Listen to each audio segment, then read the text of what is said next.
Берекеси төгүлгөн Ош жергесиндеги курулуш иштери жүрүп жаткан заманбап объекттерге көңүлүңүздөрдү бурабыз. Ош шаарындагы эң масштабдуу курулуш иштерин жүргүзүп жаткан бул Мамыров көчөсүндө жайгашкан Осман Резидент 2. 11 гектардан турган 56 блоктон турган үйлөр курулуп жатат. Биринчи этапта 11 блоктон турган блогубузда биринчи блок, биринчи этаж жумушу башталды.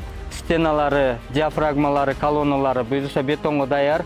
Ошондой эле экинчи жана үчүнчү блокторубуз бул армирование перекрытиялары болуп, эң астыңкы этажыбызда 7-нчи этаждын перекрытиялары коюлуп жатат буюрса. 5-нчи, 6-нчы жана калган блокторубузда 3-нчү этажга стен диафрагма колонналары да коюлуп жатат.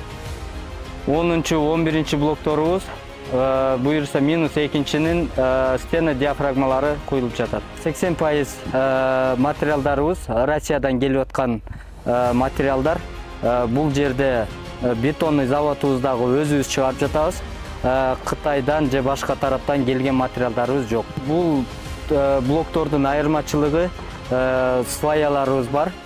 Сваяларыбыз 20 метр тереңдиктеги, диаметри 1,30 болгон сваяларыбыз армирование менен чыгып, артыкчылыгы ошодо болуп жүрөт. Ош шаарында бир катар салынып жаткан турак жай комплекстеринин катарын толуктаган Осман Резидент 3. Шаардын Алиев 100 дарегинде орун алган көп кабаттуу үйлөр 9 блокту камтып, 18 кабаттан турган 774 батир салынат. Жогоруда айтылган бардык турак жайлар Ош шаарынын борборунда жайгашып, жашоо үчүн ыңгайлуу райондордо орун алат. Мамлекеттик ипотекалык компания мамлекетибиздин ар бир жаранын заман талабына туура келген батирлер менен камсыздайт.